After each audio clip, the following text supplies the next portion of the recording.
the Lord. Hallelujah. God's people, shalom on you. May the Lord Jesus Christ bless you all and keep you safe. परमेश्वर का धन्यवाद और तारीफ करते हैं आज के इस नए दिन और नई सुबह के लिए जो उसने आपको और मुझे हम सब लोगों को देखने के लिए दिया है। और ये परमेश्वर की करुणा है, उसकी दया है। उसने जो नया दिन आपको और मुझे दिया है, इसका अर्थ ये है कि आज हम परमेश्वर की भलाइयों को ज़रूर देखेंगे, ठीक वैसे जैसे हमने कल उसकी भलाइयों को अपने जीवनों में देखा। इससे पहले कि हम अपने इस बाइबल अध्ययन को शुरू करें, आइए हम लोग प्रार्थना करेंगे। पवित्र पिता, प्रभु यीशु के नाम से हम आपका धन्यवाद और तारीफ करते हैं आज के इस नए दिन, नई सुबह के लिए, और चाहते हैं कि आज की इस वचन की शिक्षा को हमारे अंदर जड़ पकड़ने मदद करें, सहायता करें। पवित्र आत्मा हमारी अगुवाई करें कि हम वचन को सही ढंग से समझ सकें, समझा सकें, ताकि हम इसका सही से पालन कर सकें और हमारे जीवन परिवर्तित हो जाएं और हमारे अंदर आत्मिक फल उत्पन्न हो, जिससे हमारी आत्मिक उन्नति हो और परमेश्वर को प्रसन्नता मिले। इस प्रार्थना को प्रभु यीशु मसीह के नाम में होकर मांगते हैं, आमीन। आप सब लोगों का प्रभु यीशु मसीह नासरी के नाम में क्राइस्ट मुक्ति द्वार फेलोशिप देहरादून इंडिया की तरफ से आपका स्वागत करते हैं हमारे इस रूटीन बाइबल अध्ययन में। प्रभु आपको आशीष दे और परमेश्वर का आत्मा हम सब की अगुवाई करे कि हम परमेश्वर के वचन को सही ढंग से समझ सकें, ताकि हम सही ढंग से, सही रीति से परमेश्वर के वचन के मुताबिक चल सकें। अगर हमने सीखने में, सुनने में लापरवाही की तो फिर पक्की बात है कि हम चलने में भी लापरवाही ही करेंगे। अगर हमने परमेश्वर के वचन को सुनने और सीखने में लापरवाही नहीं की तो डेफिनेटली हम परमेश्वर के वचन को पालन करने में कभी लापरवाह नहीं हो पाएंगे। हमारा आज का थीम है इफिसियों की पत्री 3 अध्याय 20 और 21 पद, पार्ट 7। आज 7वां और आखिरी भाग है इस तीसरे अध्याय का, इफिसियों की पत्री का। आइए हम लोग अध्ययन करें और देखते हैं कि आज परमेश्वर का आत्मा हमसे कैसे बात करता है, क्या चाहता है कि हम सीखें। यहाँ पर लिखा है 20 और 21 पद में, इफिशियंस चैप्टर 3 वर्स 20-21।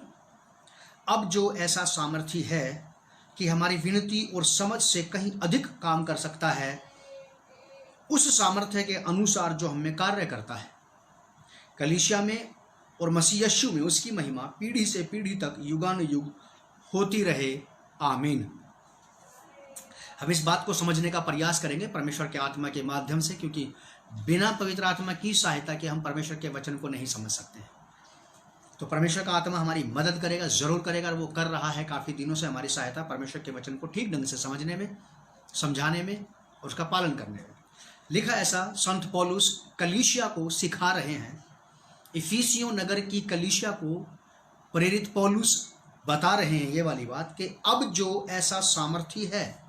अब ये वर्ड बहुत पहले संत पौलुस ने बोला था। अब का मतलब है प्रेजेंट टेंस, अब की बात कर रहा है, ये आज की बात हो रही है, आज की, जहां पे आज आप और मैं हैं। अब जो ऐसा सामर्थ्य है कि हमारी विनती और समझ से कहीं अधिक काम कर सकता है, कलीसिया को पौलुस ये समझा रहा है कि परमेश्वर इतना ज़्यादा शक्तिशाली, इतना ज़्यादा सामर्थी, इतना ज़्यादा प्रभावशाली और कार्यकारी है कि वो हमारी विनतियों और हमारी समझ से कहीं ज़्यादा बढ़कर के काम कर सकता है। हमारी विनतियों और हमारी समझ से कहीं ज़्यादा बढ़कर के काम कर सकता है, उस सामर्थ्य के अनुसार जो हमें कार्य करता है।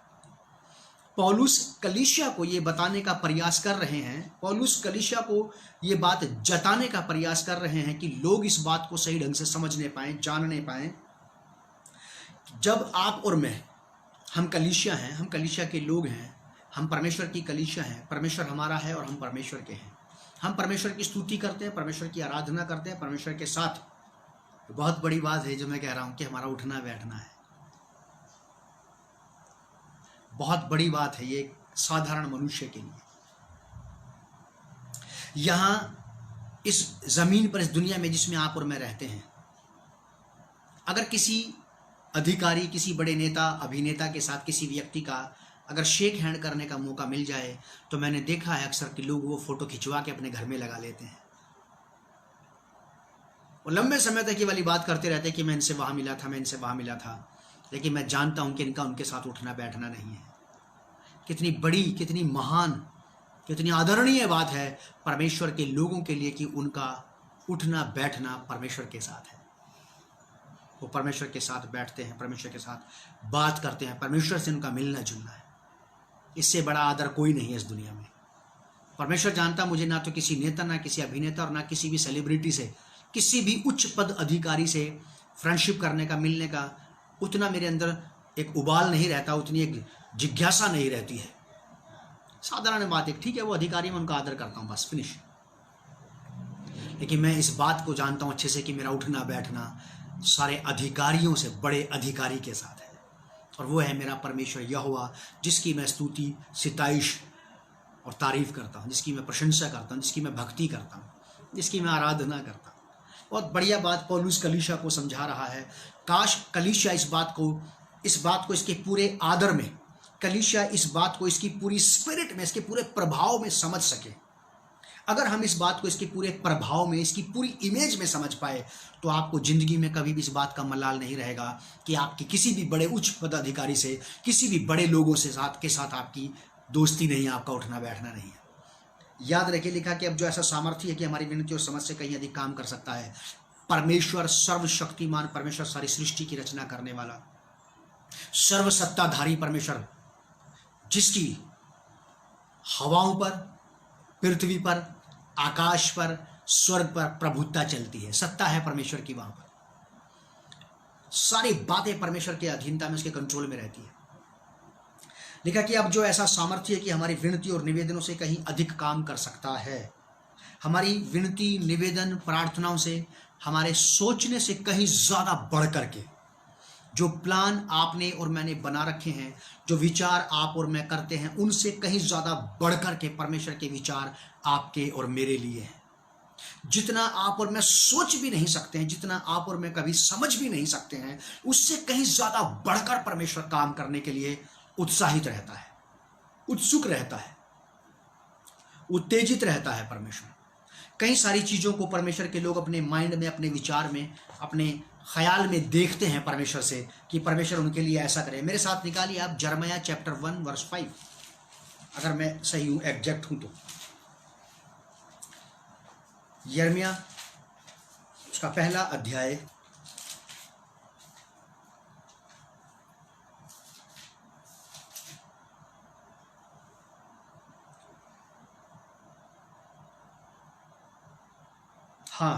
यिर्मयाह नबी की किताब, उसका पहला अध्याय 12वां पद, यिर्मयाह चैप्टर 1 वर्स 12। यहां लिखा है, तब यहोवा ने मुझसे कहा, तुझे ठीक दिखाई पड़ता है। आप अपने ख्याल में, अपने विचारों में, अपनी भावनाओं में, अपनी इच्छाओं में, अपनी भलाइयों को, अपनी सफलताओं को, अपनी कामयाबियों को देखने लगते हैं। दर्शन कहते हैं इसे। दर्शन आदमी के मन में शुरू होता है।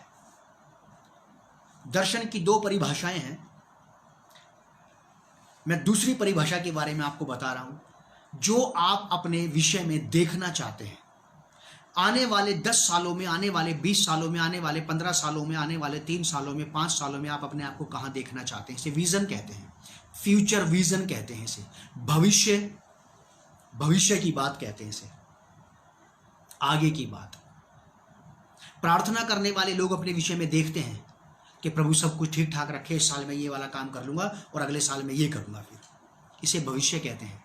आप अपने बारे में देख रहे हैं, इसे कहते हैं दर्शन। देखना आगे की बात को, 5 सालों में, 10 सालों में, 20 सालों में आप अपने आप को, अपनी सेवकाई को, अपने मसीह जीवन को, अपने परिवार को, अपने बच्चों को कहां देखना चाहते हैं, इसे कहते हैं दर्शन। इसे दर्शन कहते हैं। यह दूसरी परिभाषा है दर्शन की। पहली परिभाषा जब कभी मौका मिलेगा तो जरूर बताऊंगा। लिखा है कि तब यहोवा ने मुझसे कहा, यिर्मयाह नबी कह रहे हैं ये वाली बात, यिर्मयाह द प्रॉफिट कह रहे हैं इस बात को कि तुझे, परमेश्वर ने मुझसे ये वाली बात कही, यहोवा ने मुझसे कहा, तुझे ठीक दिखाई पड़ता है, क्योंकि मैं अपने वचन को पूरा करने के लिए जागृत हूं। परमेश्वर अपनी बात को पूरा करने के लिए स्वयं जागरूक है, अलर्ट है, चौकन्ना है, होशियार है। परमेश्वर अपनी बात को पूरा करने के लिए, जो बात आप और मैं अपने जीवन में चाहते हैं, जो बात एक परमेश्वर का जन अपने जीवन में चाहता है। यहां पे इफिसियों की पत्री, उसे भी पकड़ के रखिए आप, यिर्मयाह 1:12 को पकड़ के रखिए और इफिसियों 3:20 को भी पकड़ के रखिए। यहां पे लिखा है, अब जो ऐसा सामर्थ्य है कि हमारी विनती और समझ से कहीं अधिक काम कर सकता है, ये वाली बात पौलुस कलीसिया के अंदर इस बात को डाल रहा है। कलीसिया के अंदर ये बात थी नहीं। लोगों में कुछ बातें, विश्वास की बातें, भरोसे की बातें पाई नहीं जाती हैं, वो डालनी पड़ती हैं। जागृति आती नहीं है लोगों के अंदर, लाई जाती है। लोगों के अंदर उत्साह होता नहीं है, उत्साह उनके अंदर पैदा करना पड़ता है। लोगों के अंदर कई सारी चीजें होती नहीं है, डालनी पड़ती हैं। बैड हैबिट्स भी, कोई भी लड़का या लड़की अपने माँ के गर्भ से बैड हैबिट्स लेकर के पैदा नहीं होता। वो यहीं पे सीखता है पान, बीड़ी, सिगरेट, तंबाकू, शराब पीना, झूठ बोलना, छल करना, चालाकी करना, धूर्तता करना। लोग दुनिया में सीखते हैं, ये चीजें डाली जाती हैं बाहर से अंदर, तब वो उसके स्वभाव में आ जाती है। ध्यान से सुनिए, पौलुस क्या कहता है कि अब जो ऐसा सामर्थ्य है, ठीक वैसे ही अच्छी बातें भी, परमेश्वर की बातें भी लोगों के अंदर होती नहीं है।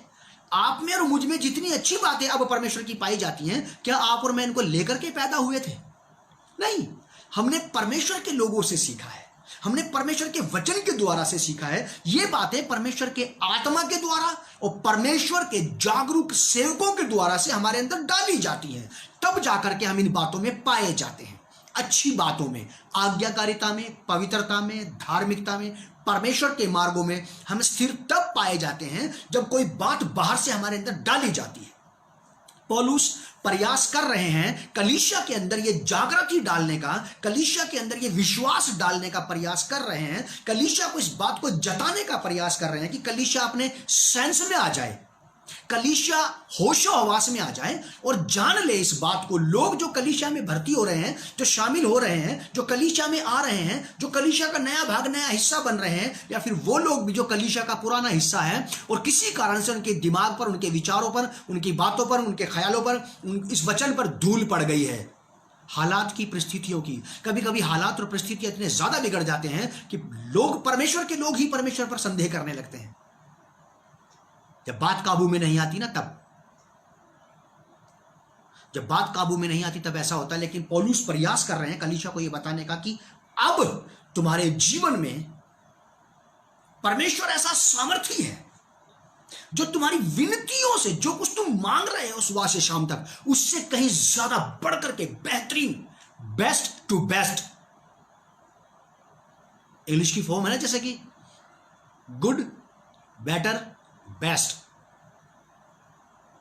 अच्छा, उत्तम, सर्वोत्तम।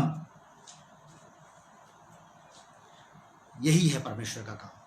पौलुस बता रहा है कि परमेश्वर तुम्हारे जीवन में बेस्ट टू बेस्ट करना चाहता है। जहां तक तुम्हारी दृष्टि नहीं जा सकती, जहां तक तुम्हारे विचार, तुम्हारे ख्याल तुम्हारे बारे में नहीं जा सकते, जितना तुम अपने बारे में नहीं सोच सकते हो, उससे कहीं ज्यादा बढ़ करके परमेश्वर आपके और मेरे बारे में सोचता है। जैसा कि ये आयत बताती है कि मैंने तेरे चित्र को अपनी हथेलियों पर खोद के बनाया है। परमेश्वर कहता है ये वाली बात। कितना बेहतरीन एश्योरेंस है एक व्यक्ति के लिए। मैंने तेरे चित्र को अपनी हथेलियों पर खोद के बनाया है और तेरी शहरपनाह, तेरी प्रोटेक्शन निरंतर मेरी दृष्टि में बनी रहती है। आपको लगता है, हमें लगता कभी कभी कि हम बिल्कुल विचलित से चल रहे हैं, लेकिन परमेश्वर की दृष्टि में हमारी प्रोटेक्शन लगातार बनी रहती है। परमेश्वर ने अपने नजर में हमें सुरक्षा दे रखी है, चाहे भले हमें दिखाई दे या ना दे। पौलुस ये समझाना चाहते हैं और कलीसिया को इस बात को समझ लेना चाहिए कि परमेश्वर ऐसा सामर्थी परमेश्वर है कि हमारी विनतियों से भी बढ़कर ज्यादा काम कर सकता है और हमारी सोच से भी कहीं ज्यादा बढ़कर के।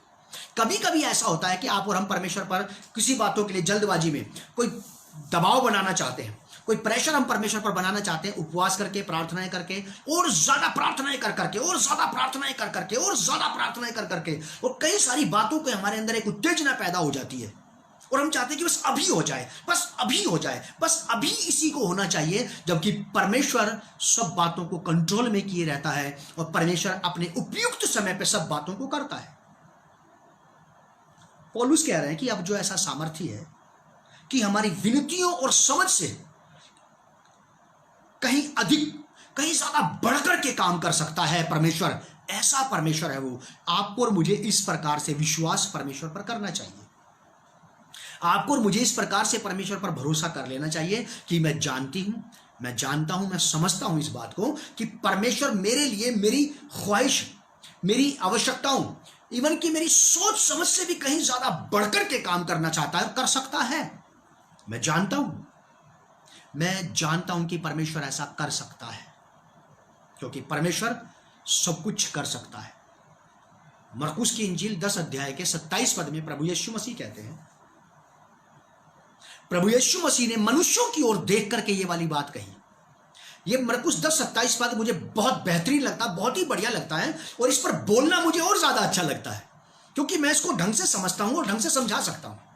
ठीक जस्ट वैसे ही मान लीजिए, जैसे ये पौलुस ये वाली बात कह रहे हैं, प्रभु यीशु मसीह, वहां पे लोगों की भीड़ थी। मरकुस 10:27 के मुताबिक, मरकुस 10 अध्याय के 27 पद के मुताबिक वहां पे लोगों की भीड़ थी और किसी बात पर डिस्कशन चल रहा था। प्रभु यीशु मसीह ने लोगों की आंखों में आंखें डाल करके, उनके फेस की तरफ अपना फेस करके, प्रभु यीशु मसीह ने अपना मुंह उनके मुंह की तरफ करके, उनकी तरफ देख करके, उनकी आंखों में आंखें डाल करके उनसे कहा कि मैं तुमसे एक बात कहता हूं, मेरी बात को ध्यान से सुनो, कि जो मनुष्यों से नहीं हो सकता वो परमेश्वर से हो सकता है, और परमेश्वर से सब कुछ हो सकता है। सब कुछ का मतलब यह है कि जो मनुष्य अपने लिए नहीं कर सकता वो परमेश्वर मनुष्य के लिए कर सकता है। उस एक ही पद को, उस एक ही बात को आप 20 जगह 50 जगह उसको सेट करके बात को लोगों को समझा सकते हैं, मरकुस 10:27 को। ठीक जस्ट वैसे ही पौलुस कलीसिया की आंखों में आंखें डाल करके, कलीसिया से मुंह चुरा करके नहीं, उड़ती हुई नजर में नहीं, इधर देखते हुए बात नहीं कर ली, उधर देखते हुए नहीं, बिल्कुल फेस टू फेस बात करते हुए कहा प्रभु यीशु ने कि जो तुम अपने लिए नहीं कर सकते हो, जो तुम्हारे रिश्तेदार तुम्हारे लिए नहीं कर सकते, जो तुम्हारे वेलविशर्स, तुम्हारे साथ प्रार्थना करने वाले तुम्हारे लिए नहीं कर सकते, तुम्हारे फास्ट फ्रेंड, तुम्हारे बेस्ट फ्रेंड, तुम्हारे बहुत ही घनिष्ठ रिश्ते नातेदार, पड़ोसी, जो तुम्हें ज्यादा से ज्यादा प्रेम करते, आदर करते हैं, जो वो नहीं कर सकते तुम्हारे लिए, तुम्हारा परमेश्वर उनसे कहीं ज्यादा बढ़ के कर सकता है तुम्हारे लिए। परमेश्वर सबसे ज्यादा बढ़ करके कर सकता है आपके लिए। आपके देश की सरकार से भी ज्यादा बढ़ करके परमेश्वर आपके लिए कर सकता है। जो आपके देश की सरकार भी आपके लिए नहीं कर सकती ना, परमेश्वर वो कर सकता है, जो कोई नहीं कर सकता आपके लिए। आपकी प्रार्थनाएं भी आपके लिए नहीं कर सकती, आपकी विनतियां, आपके निवेदन भी नहीं कर सकते, आपका गुड क्रिश्चियन कैरेक्टर भी जो आपके लिए नहीं कर सकता, आपकी बेहतरीन बाइबल स्टडी भी जो आपके लिए नहीं कर सकती, आपका परमेश्वर वो सब कुछ आपके लिए कर सकता है। कलीसिया को इस बात को जान लेना चाहिए कि क्या बात कही जा रही है। प्रभु यीशु मसीह ने मरकुस 10:27 में लोगों की तरफ देखते हुए कही ये वाली बात, उनसे मुखातिब होकर के, उनसे बात करते हुए। ऐसे प्रभु यीशु मसीह ने बहुत जल्दबाजी में ये बात नहीं कही, उड़ती हुई नजर से ये वाली बात नहीं कही, सरसरी नजर मारते हुए ये वाली बात नहीं कही, बिल्कुल सही ढंग से। ठीक जस्ट वैसे ही पौलुस प्रभु यीशु मसीह की बात को दोहरा रहे हैं। प्रभु यीशु मसीह की बात को पौलुस रिपीट कर रहे हैं, ये कहते हुए कि मैं तुम्हें ये समझाना चाहता हूं और कह देता हूं कि मेरी बात को ध्यान से सुनो, कि जिस परमेश्वर के पास तुम आ गए हो, ये परमेश्वर तुम्हारी काबिलियत से कहीं ज्यादा बढ़कर काम कर सकता है तुम्हारे लिए। संसार तुम्हें तुम्हारी काबिलियत के अनुसार नापेगा, तुम्हारा डिपार्टमेंट, तुम्हारा स्टाफ, तुम्हारा देश, तुम्हारी सरकार तुम्हारी योग्यता के मुताबिक तुम्हें देंगे, लेकिन परमेश्वर ही एक ऐसा है जो तुम्हारी योग्यता से भी कहीं ज्यादा बढ़कर तुम्हें देने की शक्ति और सामर्थ्य रखता है, और हृदय भी रखता है, वैसा मन भी रखता है। परमेश्वर की वैसी विचारधारा तो है ही है आपके लिए अच्छा करने के लिए, लेकिन उसके लिए वैसा ही करने के लिए परमेश्वर के पास दिल भी है आपके लिए, और परमेश्वर एक्टिव है, जागरूक है, परमेश्वर अलर्ट है इस काम को करने के लिए। पौलुस रसूल कहते हैं, प्रेरित पौलुस कहते हैं कि अब सैकड़ों साल पहले पौलुस ने ये वाली बात कही थी, सैकड़ों साल पौलुस ने ये वाली बात कही थी, कई सौ साल पहले संत पौलुस ने ये कहा था, तब भी वो ये कह रहे थे कि at a time, on the spot, now, अब परमेश्वर इतना सामर्थी है तुम्हारे जीवन में। तुम ऐसे परमेश्वर के पास आ गए हो जो तुम्हारी आवश्यकताओं से ज्यादा बढ़कर के देता है। बहुतायत का मतलब यही होता है। एक्सेस का मतलब क्या होता है? एक्सेस का मतलब यह होता है कि मुझे 4 रोटी की भूख थी और परमेश्वर ने मुझे 16 रोटियां दे रखी हैं। इसे कहते हैं एक्सेस। एक आदमी को क्या चाहिए? एक छत, लेकिन उसके पास कई छतें हैं। एक ही घर में 6-6 7-7 कमरे हैं, एक्सेस दे देता है परमेश्वर। और वो ऐसा इसलिए करता है क्योंकि वो चाहता है कि उसके लोग बहुतायात में जिए, परमेश्वर की बहुतायात में, परमेश्वर की भरपूरी में जिए। कलीसिया इस बात को समझ जाए, कलीसिया इस बात को ले ले, उसको जीना शुरू कर दे कि मैं जानता हूं, कलीसिया कहे कि मैं जानती हूं कि मेरा परमेश्वर इतना सामर्थ्य है कि जितना मैंने लेबर किया है, जितना मैंने काम किया है, उससे ज्यादा बढ़कर के वो दे सकता है मुझे, उससे ज्यादा, कहीं ज्यादा बढ़कर के दे सकता है। मैंने देखा है कई सारे लोगों को, मैंने कई सारे ऐसे बच्चों को देखा है जिन्होंने अपने माता पिता की सेवा में सहायता की। जो पादरी प्रचारक हैं, जो फुल टाइम मिनिस्ट्री में हैं, उनके बच्चों ने किसी किसी काम को करने में अपने माता पिता की सहायता की, सेवा करने में, सेवा के काम को आगे बढ़ाने में, जबकि उनके एग्जाम थे, वो स्टडी नहीं कर पाए और बस उन्होंने ये बोला कि मेरे लिए प्रार्थना करना। और मैंने यही बात उसको कही कि मैं विश्वास करता हूं कि जिस परमेश्वर की तुमने सेवा की है, सहायता की है, वो तुम्हारा सिर नीचा होने नहीं देगा। यहां पे हमारे पास स्क्रीन में इस वक्त एक भाई है जवान, अर्पण राव, वो देख रहे हैं इस बात को, और अर्पण इस बात को अच्छे से जानता है। माई होप इंडिया का जब यहाँ पे देहरादून में एक प्रोजेक्ट चल रहा था, उसके पापा श्री रत्नाकर राव जी, जो देहरादून में एज ए पास्टर मिनिस्ट्री करते थे, वो इसके कोऑर्डिनेटर थे। उन्होंने यहाँ पे इसको पूरे पहाड़ में चलाया, इस प्रोजेक्ट को, और काम किया, और अर्पण अकाउंट्स को संभालता था। मुझे अच्छे से याद है, अर्पण के एग्जाम थे, कंप्यूटर कर रहा था, वो बड़ी डिग्री कर रहा था, मास्टर डिग्री कर रहा था, और अर्पण ने कहा कि भैया मैंने बिल्कुल पढ़ाई नहीं की, बिल्कुल स्टडी नहीं की, आप मेरे लिए प्रार्थना करना। मैंने अर्पण को एक बात कही थी कि अर्पण मेरी बात याद रखना, जिस परमेश्वर की तुमने सेवा की है वो तुम्हारा कर्जदार नहीं रहेगा। और अर्पण ने एग्जाम दिया, और अर्पण देख रहा है इस बात को, वो या तो लिख के भी बोल सकता है या आपको बता भी, वो जानता सुन रहा है इस बात को। अर्पण ने पूरे बैच में टॉप किया था वहां पर, और अर्पण खुद सरप्राइज था, कह रहा भैया मैंने तो पढ़ाई नहीं की इतनी। अभी कुछ दिन पहले हमारे बेटे का एग्जाम था, लास्ट ईयर उसका एग्जाम था, एक पिछले सप्ताह 2 सप्ताह पहले, और वो हमारे काम में लगा रहता है। उसको ये काम देते, बेटा ऐसे करना, ऐसे करना, ऐसे करना, अभिषेक को। और अभिषेक ने एग्जाम के समय पढ़ाई नहीं की। मुझसे कहा पापा मैंने पढ़ाई नहीं की। मैं कोई बात नहीं, लेकिन जो काम तुमने किया परमेश्वर का, परमेश्वर तुम्हारा कर्जदार नहीं रहेगा। और उसका भी एग्जाम था, वो एग्जाम दे के आया। मैंने पूछा कैसा रहा एग्जाम, उसने कहा पापा बेस्ट, बहुत ही बढ़िया गया मेरा एग्जाम, बिना पढ़े। मैं ये नहीं कह रहा हूं कि आप मत पढ़िए, मेरा कहने का मतलब यह कि आप परमेश्वर के काम में हैं, आपने परमेश्वर को अपना समय दिया है, वो आपका कर्जदार नहीं रहेगा। वो तुम्हारी सोच से, तुम्हारी समझ से, तुम्हारी क्षमता से, तुम्हारी काबिलियत से कहीं ज्यादा बढ़कर काम कर सकता है। मैंने 2 उदाहरण आपको दे दिए, और दोनों जिंदा उदाहरण हैं ये। एक हमारा बेटा अभिषेक है, और दूसरा अर्पण आर राव, रत्नाकर राव जी का बेटा। वो सुन रहा है इस बात को, देख रहा है मैसेज में, मैंने देख लिया उसे। यहां लिखा कि अब जो ऐसा सामर्थ्य है कि हमारी विनती और समझ से कहीं ज्यादा बढ़कर काम कर सकता है, उस सामर्थ्य के अनुसार जो हम में काम करता है। परमेश्वर का दर्शन है, परमेश्वर का ये उद्देश्य है कि परमेश्वर ऐसा करे। मेरे साथ देखिए आप यिर्मयाह नबी की किताब, उसका पहला अध्याय 12 पद। ये परमेश्वर चाहता ही है कि ऐसा हो। 1:12 में लिखा कि तब यहोवा ने मुझसे कहा, तुझे ठीक दिखाई पड़ता है। आप अपने भविष्य की बातें जो भविष्य में बनाते ना, मैं आपको पिछली बार बता के आया ये वाली बात, अपने भविष्य में जो सोचते हैं आप, ठीक दिखाई पड़ता है, क्योंकि मैं अपने वचन को पूरा करने के लिए जागृत हूं। कौन से वचन को पूरा करना चाहता है परमेश्वर? अपने इस इफिसियों 3:20 को आपके जीवन में पूरा करना चाहता है परमेश्वर। परमेश्वर आपके जीवन में इफिसियों 3:20 को पूरा करना चाहता है। सचमुच परमेश्वर वो करना चाहता है जो आप सोचते हैं आपके बारे में। परमेश्वर सचमुच आपके जीवन में वो करना चाहता है जो आप अपने बच्चों के बारे में सोचते हैं। जो आपने फ्यूचर प्लानिंग बना रखी है कि आप इस लेवल तक पहुंच जाएंगे, परमेश्वर आपको इससे भी ऊपर लेवल का दर्शन देखता है कि आपको पहुंचा दे। क्योंकि यहोवा कहता है तूने ठीक देखा है विश्वास की आंखों से, तूने ठीक देखा है भरोसे के दर्शन में, तूने ठीक देखा है मुझ पर विश्वास करके, और मैं इससे कहीं ज्यादा बढ़कर काम करने के लिए जागरूक हूं। अलर्ट है परमेश्वर। परमेश्वर को हिलाना नहीं पड़ेगा, परमेश्वर को जागरूक करना नहीं पड़ेगा, आपको परमेश्वर को रिवाइव करने की जरूरत नहीं पड़ेगी, आपको परमेश्वर को किसी भी प्रकार से उत्तेजित करने की आवश्यकता नहीं है। वो कह रहा मैं खुद उत्तेजित हूं उस काम को करने के लिए जो तूने देखा है कि तेरे जीवन में हो जाए। ये है परमेश्वर। पौलुस कलीसिया को समझाना चाहता है, और आज की आधुनिक युग की इस कलीसिया को समझ लेना चाहिए इस बात को कि मैं ऐसे परमेश्वर की इबादत करता हूं। दाऊद कहता है ये वाली बात, दाऊद कहता कि मैंने परमेश्वर के लोगों को ना तो टुकड़े मांगते देखा, ना चिथड़े पहनते देखा। यदि किसी कारण से, किसी भी तरीके से हमारे जीवन में इस प्रकार की स्थिति है, तो हमें परमेश्वर यहोवा से बात करना चाहिए और अपने ट्रैक को चेंज कर लेना चाहिए। हमें बदलाव की जरूरत पड़ेगी मेरे प्रिय, फिर जरूर कुछ ना कुछ। क्योंकि बाइबल बताती है कि आकाश और पृथ्वी टल जाएंगे, परमेश्वर की कही गई बात कभी बिना पूरा हुए नहीं टलेगी। ऐसा लिखा है यहाँ पे। अब जो ऐसा सामर्थ्य है आपकी विनतियों, आपकी प्रार्थनाओं, आपके उपवास, आपकी फास्टिंग में जो लेबर आप करते हैं परमेश्वर से प्रार्थना का उत्तर पाने के लिए, उससे भी कहीं ज्यादा बढ़कर काम कर सकता है ये परमेश्वर, क्योंकि ये अनलिमिटेड गॉड है।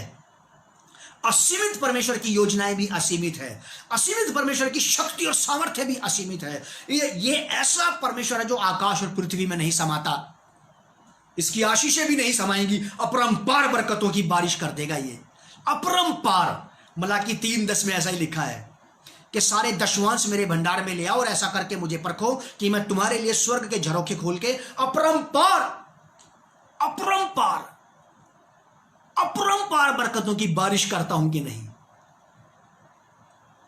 आपकी और मेरी सोच से कहीं ज्यादा बढ़कर काम कर सकता है उस सामर्थ्य के अनुसार जो हम में कार्य करता है। परमेश्वर का सामर्थ्य हम में काम करता है। परमेश्वर अपने सामर्थ्य के द्वारा से काम करेगा। परमेश्वर अपने सामर्थ्य के बिना कुछ नहीं करेगा। याद रखिएगा आप मेरी बात को। हम में से जितने लोग परमेश्वर के सामर्थ्य के काम को देखना चाहते हैं, जितने लोग अपने जीवन में परमेश्वर के सामर्थ्य में बहना चाहते हैं, जितने लोग परमेश्वर के सामर्थ्य को देखना चाहते हैं, वो मेरी बात को ध्यान से सुने। आपको समझ में आना चाहिए परमेश्वर के सामर्थ्य की बात। मेरे साथ निकालिए इफिसियों की पत्री 1 अध्याय 19 पर। इफिसियों की पत्री 1 अध्याय 19 पर मैं आपको परमेश्वर के सामर्थ्य के बारे में बता रहा हूं।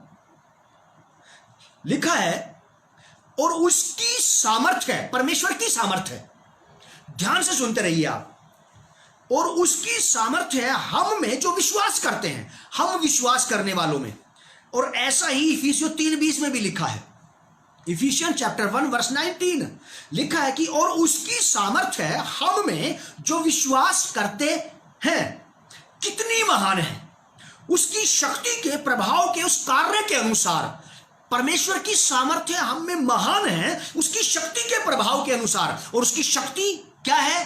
क्या है उसका सामर्थ्य? वो है पवित्र आत्मा, जो विश्वासियों को दिया गया है विश्वास करने के द्वारा से। लिखा है 19 पद में, और उसकी सामर्थ्य हम में। परमेश्वर की सामर्थ्य क्या है? पवित्र आत्मा। परमेश्वर ने अपने पवित्र आत्मा के सामर्थ्य के द्वारा एक सीड को, यीशु मसीह को एक सीड के रूप में कुंवारी के गर्भ में पहुंचा दिया पवित्र आत्मा की सामर्थ्य के द्वारा से। यह काम परमेश्वर के सामर्थ्य के द्वारा हो सकता है। वो परमेश्वर का सामर्थ्य परमेश्वर का आत्मा है। यहां लिखा है और उसकी सामर्थ्य हम में जो विश्वास करते हैं कितनी महान है, ग्रेट, महान है उसकी शक्ति के प्रभाव के उस कार्य के अनुसार जो उसने मसीह यीशु में किया। प्रभु यीशु मसीह में परमेश्वर ने क्या किया कि उसको मरे हुए में से जिलाकर स्वर्गीय स्थानों में अपने दाहिने हाथ बैठाया। और बाइबल इस बात को बताती है कि परमेश्वर ने अपने आत्मा के सामर्थ्य के द्वारा मसीह यीशु को अपनी पवित्र आत्मा के सामर्थ्य के द्वारा, अपने पवित्र आत्मा के सामर्थ्य के द्वारा मुर्दों में से जिलाया। पवित्र आत्मा के सामर्थ्य के द्वारा परमेश्वर आप में और मुझ में अद्भुत काम करेगा। इफिसियों 3:20 के मुताबिक अब जो ऐसा सामर्थ्य है कि हमारी विनती और समझ से कहीं अधिक काम कर सकता है, अपने उस सामर्थ्य के द्वारा, अपने उस सामर्थ्य के अनुसार काम करेगा जो उसने हमें दिया है। परमेश्वर का सामर्थ्य, उसका आत्मा, परमेश्वर का जो आत्मा है पवित्र आत्मा, असीमित सामर्थ्य का मालिक है। पवित्र आत्मा की सामर्थ्य को चैलेंज करना नामुमकिन है, इंसानों के लिए भी और पूरे नरक के लिए भी। यह है वो सामर्थ्य जो आप में और मुझ में काम करता है। कलीसिया को यह बात समझ में आ जाना चाहिए कि मैं अकेला नहीं हूं। एक स्त्री को, एक पुरुष को यह बात समझ में आना चाहिए कि you are not alone, he has given to you his own spirit. परमेश्वर ने आपको अपना स्वयं का आत्मा दिया है, पड़ोसी का नहीं। और यह आत्मा केवल आपके अंदर सामर्थ्य के काम करेगा। जब आप निराश हो जाएंगे, अपने सामर्थ्य से आपको संभालेगा। जब आप उदास होंगे, जब आप हताश होंगे, जब आप तकलीफ में होंगे, जब आप बीमारी के बिस्तर पर होंगे, यह आत्मा अपने सामर्थ्य में आपको संभालेगा और सीधा खड़ा करके रखेगा। आपकी रीढ़ की हड्डी को नई जान देगा, नया बल देगा, ताकि आप सीधे खड़े हो सके अपने जीवन में और अपने शत्रुओं के सामने भी। परमेश्वर काम करता है अपने सामर्थ्य के अनुसार। उसका सामर्थ्य क्या है? उसका सामर्थ्य है, मेरे साथ निकालिए यही इफिसियों की पत्री 3 अध्याय 16 पद। इफिसियंस चैप्टर 3 वर्स 16 लिखा है 16वीं आयत में कि वह अपनी महिमा के धन के अनुसार तुम्हें यह दान दे, गिफ्ट दे कि तुम उसके पवित्र आत्मा से अपने भीतरी मनुष्यताओं में सामर्थ्य पाकर के बाहरी मनुष्यताओं में बलवंत हो जाओ। ग्रेट, क्या बात है, क्या बात है, बहुत ही बढ़िया। हम अपने भीतरी मनुष्यताओं में, भीतरी मनुष्यता का मतलब है अपने मन मिजाज में, अपने स्वभाव में, अपनी भावनाओं में, अपनी इच्छाओं में, अपनी कल्पनाओं में, अपनी योजनाओं में, यह हमारा अंदरूनी व्यक्तित्व है। अपने दिल में, दिमाग में, अपनी चाल चलन में, अपने व्यवहार में आप परमेश्वर की आत्मा से बल और शक्ति पाकर के मजबूत हो जाएं। जब बाहरी चीजें आपको डरा रही हों, जब बाहर की चीजें आपको डरा रही हो, तब ये अंदर से आपको सामर्थ्य आती है, आपके मन में विचार आते हैं और आप कहते हैं कि मेरे मन में एकदम ये वाली बात आई कि डर मत। यहोवा कहता डर मत, मैं तेरे साथ हूं। किसने बोली आपको ये वाली बात अंदर से? उस सामर्थ्य के द्वारा से ये बात रिपीट की गई जो आपके अंदर रहता है, और वो है जिंदा खुदावंद यीशु मसीह का पवित्र आत्मा। वो पवित्र आत्मा जो आप मेरे मुझ में वास करता है। परमेश्वर अपने उसी सामर्थ्य के द्वारा से काम करेगा जो आपके अंदर है। सामर्थ्य बाहर से नहीं आया, कहीं और से नहीं आ जाएगा वो अचानक, वो आप ही के अंदर है। ऐसा लिखा है। विश्वास करने वाले, जो लोग प्रभु यीशु मसीह पर विश्वास करते हैं, वे पवित्र आत्मा को पाने पर हैं। जो प्रभु यीशु मसीह को अपना व्यक्तिगत उद्धारकर्ता स्वीकार करता है, प्रभु यीशु मसीह के नाम से बपतिस्मा लेता है, वो उसी दिन पवित्र आत्मा को भी पा लेता है अपने अंतकरण में, अपने अंतरात्मा में, उसी दिन पा लेता है। और याद रखिए आप मेरी इस बात को, बाइबल में साफ शब्दों में लिखा कि बिना पवित्र आत्मा की सहायता के कोई प्रभु यीशु मसीह को प्रभु स्वीकार नहीं करता है। जब आपने और मैंने बपतिस्मा नहीं लिया था, जिस दिन पहली बार एक नया विश्वासी प्रभु यीशु मसीह पर विश्वास करता है, यह पवित्र आत्मा की सहायता के द्वारा से होता है। और पवित्र आत्मा ही है फिर उसको आगे की तरफ लेकर के चलता जाता है। और जो लोग यीशु मसीह को छोड़ के भाग जाते हैं, ये वो लोग हैं जिन्होंने पवित्र आत्मा की आवाज को अपने अंदर दबा दिया। समाज से डर गए, देश से डर गए, सरकार से डर गए, अपने रिश्तेदारों से डर गए, अपने पड़ोसियों से डर गए, अपने दोस्तों से डर गए कि मैं किस किस को जवाब दूंगा। और हम तैयार हैं सबको जवाब देने के लिए और खुल के निधड़क धड़ल्ले से ये कहने के लिए, yes I am the follower of Jesus Christ. मैं प्रभु यीशु मसीह का अनुयायी हूं, मैं प्रभु यीशु मसीह का शिष्य हूं, प्रभु यीशु मसीह पर बिलीव करता हूं, प्रभु यीशु मसीह मेरे जीवन का आधार और उद्धार है। ये बातें जब आप किसी के सामने बोलते हैं या मैं बोलता हूं, आप क्या सोचते हैं कि आप अपनी बुद्धि ज्ञान से बोलते हैं? जहां तक मैंने स्टडी किया, जितना मैं स्टडी में पहुंच पाया हूं, मेरे हिसाब से तो ये वाली बातें कहने वाला मैं नहीं हूं, वो है जो मुझ में रहता है, वो है जो मुझ में रहता है। मेरा ब्लड ग्रुप और मेरे बेटे का ब्लड ग्रुप सेम है। जब अगर किसी कारण से मुझे मेरे बेटे को ब्लड देना पड़े, मेरे बेटे को अपना ब्लड मुझे देना पड़े, तो क्या वो ब्लड मुझ में से निकाल करके मेरे बेटे के ब्लड के अनुसार बनाया जाएगा क्या? नहीं, वो मुझ में से वैसा ही निकला जैसा उसके अंदर डाला जा सकता है। ठीक जस्ट वैसे ही परमेश्वर का आत्मा जो आपके अंदर रहता है, ये जस्ट वैसी ही बातें करता है जैसी परमेश्वर बातें करता है। मेरी स्टडी के मुताबिक मैं यहां तक पहुंच गया हूं कि परमेश्वर का आत्मा जो मुझ में रहता है, यही परमेश्वर के मन मुताबिक मेरे अंदर भाव पैदा करता है, यही मेरे अंदर भावनाएं पैदा करता है, मेरे अंदर काम पैदा करता है। मेरे साथ निकालिए आप फिलिपियों की पत्री, उसका 2 अध्याय 13 पद। Philippians chapter 2 verse 13। आपको कलीसिया को यह बात बहुत अच्छे ढंग से समझ में आ जाना चाहिए कि परमेश्वर इतना सामर्थी है कि वो मेरी विनतियों और मेरे निवेदनों से कहीं ज्यादा बढ़कर काम कर सकता है। मेरी ख्वाहिशों से ज्यादा, मेरी एक्सपेक्टेशंस से ज्यादा, मेरी क्वालिटी से ज्यादा बढ़कर के काम कर सकता है। इवन कि वो मेरी क्वांटिटी से भी बढ़कर के काम कर सकता है। जो पाने की योग्यता मुझ में नहीं है, जो पाने के लायक मैं नहीं हूं, वो परमेश्वर ने मुझे दिया है। और ये वाली बातें केवल मैं नहीं कह रहा हूं, आप सब विश्वासी भी ऐसा ही कहते हैं। आप लोग भी यही कहते हैं, भैया हम तो इसके योग्य नहीं थे, लेकिन जो कुछ आज हमारे पास है या हमने पाया है, सब परमेश्वर की वजह से पाया है, यीशु मसीह के द्वारा से पाया है। और ये बात कहने में आपको और हमें कोई शर्मिंदगी थोड़ा होती है, हमें तो प्राउड फील होता है, गर्व महसूस करते हैं हम इस बात को कहने में।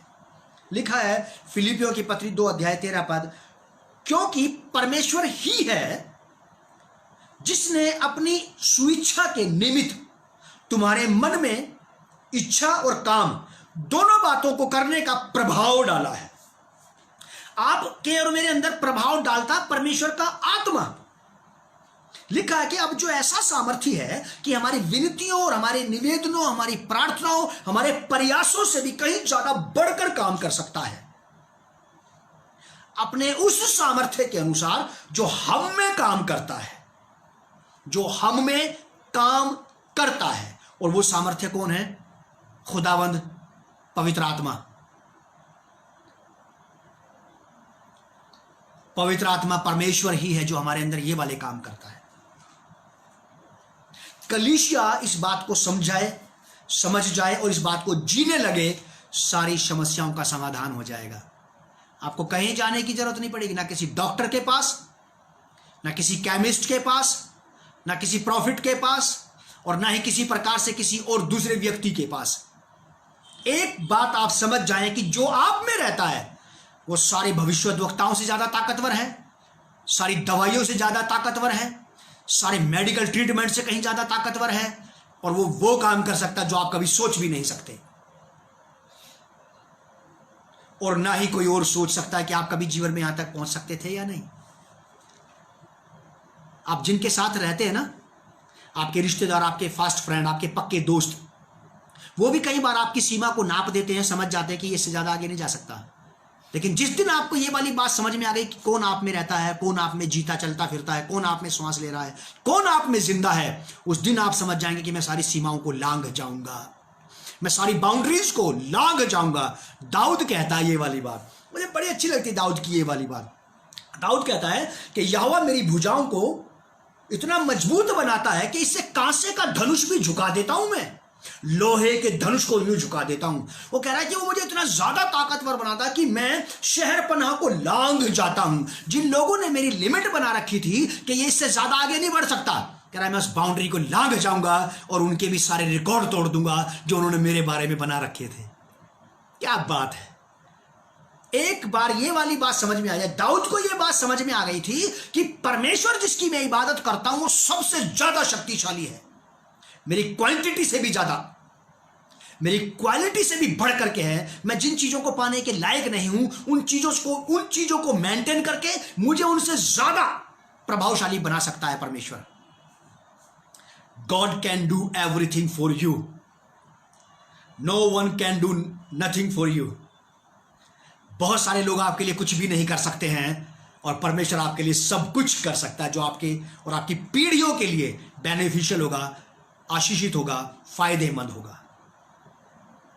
अब जो ऐसा सामर्थ्य है कि हमारी विनतियों और निवेदनों से कई ज्यादा बढ़कर काम कर सकता है, अपने उस सामर्थ्य के अनुसार जो हम में काम करता है, हम में काम करता है। मेरे साथ निकालिए आप कुलूसियों की पत्री 1 अध्याय 29 पद, कुलूसियंस चैप्टर 1 वर्स 29। यहां लिखा है, इसी के लिए मैं उसकी उस शक्ति के अनुसार जो मुझ में सामर्थ्य के साथ प्रभाव डालता है। परमेश्वर का सामर्थ्य है, उसका पवित्र आत्मा, पौलुस कहता कि मुझ में सामर्थ्य के साथ प्रभाव डालता है। फिलिपियों की पत्री हमने देखा था अभी 2 अध्याय का 13 पद। फिलिपियों 2:13 में हमने देखा था कि परमेश्वर ही है जो अपनी स्वेच्छा निमित्त तुम्हारे अंदर काम और इच्छा दोनों को पैदा करता है। कुलूसियों 1:29 में संत पौलुस कहते हैं कि इसी के लिए मैं उसकी उस शक्ति के अनुसार जो मुझ में सामर्थ्य के साथ प्रभाव डालता, पवित्र आत्मा आपके अंदर एक्साइटमेंट पैदा करेगा, आपके अंदर से काम को ना करने की के आलस्य को दूर करेगा, निराशा को दूर करेगा, हताशा को दूर कर देगा, आपके अंदर से सुस्तीलेपन को दूर करके आपके अंदर एक स्फूर्ति पैदा करेगा उस काम को करने की जो परमेश्वर आपसे चाहता है कि आप कर डालें। प्रभाव डालती है और मैं तन मन लगाकर परिश्रम भी करता हूं फिर इसके लिए। फिलिपी 4:13 में ऐसा लिखा कि जो मुझे सामर्थ्य देता है उसमें मैं सब कुछ कर सकता हूं, उसमें मैं सब कुछ कर सकता हूं। समय थोड़ा सा कम है, मैं थोड़ा थोड़ा जल्दी जल्दी बोलूंगा, आप लोग ध्यान से सुनते रहिएगा। यशायाह की किताब उसका 64 अध्याय 4 पद में ऐसा लिखा है कि प्राचीन काल ही से तुझे छोड़ ऐसा परमेश्वर ना तो कभी आंख से देखा गया और ना कानों से उसकी चर्चा सुनी गई, जो अपनी बाट जोहने वालों के लिए कार्य करता हो। क्या बेहतरीन गॉड, क्या बेहतरीन परमेश्वर हमारे जीवन में आ गया है, हमारे लिए काम करने वाला परमेश्वर। इससे पहले हम जिनके पास थे उन्होंने हमें काम पे लगा रखा था, उन्होंने हमें काम पे लगा रखा था, मेरे लिए ये कर देना, मेरे लिए ये करना, इस बार मेरे लिए ऐसा करना, इस बार मेरे लिए वैसा करना। लेकिन धन्य है ये परमेश्वर जो हमारे लिए काम पर लगा रहता है। बेहतरीन परमेश्वर अपने उस सामर्थ्य के अनुसार काम करेगा जो हम में काम करता है। जल्दी जल्दी जल्दी आप निकाल लीजिए, मैं बता रहा हूं आपको। 21वें पद में लिखा है कि कलीसिया में और मसीह यीशु में उसकी महिमा पीढ़ी से पीढ़ी तक युगानुयुग होती रहे। इस परमेश्वर को महिमा लगातार मिलती रहनी चाहिए कलीसियाओं में, हमारे जीवनों में। हम रहे ना रहे, कलीसिया की जो नई जनरेशन होगी उसको ये बात सिखाई जानी चाहिए कि कलीसिया में परमेश्वर को महिमा मिलना चाहिए, क्योंकि ये वो परमेश्वर है जो हमारी आवश्यकताओं से, हमारी जरूरतों से, हमारे प्रयासों से कहीं ज्यादा बढ़कर एक आदमी आपके आड़े टाइम पे काम आ जाए, आप 20 बार उसका धन्यवाद देना नहीं भूलते। 20 बार।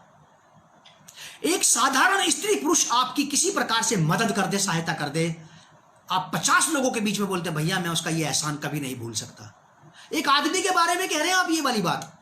तो परमेश्वर जिसकी इतनी अद्भुत शक्ति है वो कितना ज्यादा आदरणीय नहीं होना चाहिए हमारी पीढ़ियों में। पीढ़ी दर पीढ़ी इस परमेश्वर की महिमा कभी कम नहीं होना चाहिए कलीसिया में, क्योंकि इस परमेश्वर ने कलीसिया में अद्भुत काम किए हैं। इस कलीसिया में से परमेश्वर का सम्मान, आदर, मान कभी समाप्त नहीं होना चाहिए। ऐसा लिखा है 21वीं आयत में, कलीसिया में और मसीह यीशु में उसकी महिमा पीढ़ी से पीढ़ी तक युगानुयुग होती रहे। युगानुयुग होती रहे इस वजह से होती रहे क्योंकि वो ऐसा सामर्थ्य है कि हमारी विनती और निवेदनों से कहीं ज्यादा बढ़कर काम करता है, अपने सामर्थ्य के अनुसार जो हम में काम करता है, हमारे लिए इतने बेहतरीन काम करता है, हमारे जीवन से चट्टानों को हटाता है, कांटों को हटाता है, हमारे जीवन से निराशाओं को, आंसुओं को, तबाही, बर्बादी को हटा देता है। बेहतरीन बात। मैं प्रभु का बड़ा धन्यवाद करता हूं कि उसने ये बात मुझ तक पहुंचाई और मेरे माध्यम से उसने ये वाली बात आप तक पहुंचाई, ताकि आप और मैं इस बात को समझ सकें कि परमेश्वर को महिमा क्यों मिलना चाहिए, क्योंकि इतने बेहतरीन काम उसने किए हैं। एक साधारण स्त्री पुरुष की हम कितनी तारीफ करते हैं जो हमारे आड़े समय पे हमारे काम आ जाए, हमारे दुख के संकट के समय पे। अगर कोई आपके साथ खड़ा होकर के आपके कांधे पे हाथ रख के बोल दे भाई बहन डरो नहीं घबराओ नहीं मैं आपके साथ हूं, आप ये कहते हैं अपने रिश्तेदारों को बोलते हैं उसके बारे में कि वो भाई ने, उस बहन ने मेरे साथ खड़ा होकर के बोला कि डरना नहीं भैया मैं आपके साथ हूं, मैं उसका ये एहसान कभी नहीं भूलूंगा। जिसने युगों युगों की पीढ़ियों की आपसे मुझसे वाचा बांधी है वो कितना ज्यादा महिमा के योग्य नहीं होना चाहिए। प्रभु आप लोगों को बहुत आशीष दे और अपने पवित्र आत्मा के द्वारा से परमेश्वर आपको संभाले रहे और परमेश्वर हम सबकी अगुवाई ठीक दिशा में करता रहे अपने आत्मा के द्वारा, ताकि हम परमेश्वर को वो महिमा दे सकें जिसके योग्य वो है, जिसके लायक वो है, जो महिमा उसकी बनती है। प्रभु मैं आपका धन्यवाद देता हूँ इस बेहतरीन संदेश के लिए, इस शिक्षा के लिए जो आपने अपने वचन में हमारे लिए रखी, ताकि कलीसिया उन्नति पाए, तरक्की पाए। ये बीज वचन का जो बोया गया है ये हर एक सुनने वाले के जीवन में 100 गुना फलदायक बन जाए। इससे हमारे जीवन फलवंत हो, कलीसिया फलवंत हो और परमेश्वर पिता आपको प्रसन्नता मिले। प्रभु यीशु के नाम से इस प्रार्थना को हम मांगते हैं, आमीन। परमेश्वर आप लोगों को बहुत आशीष दे, संभाल के रखे। Church of Christ once again shalom on you.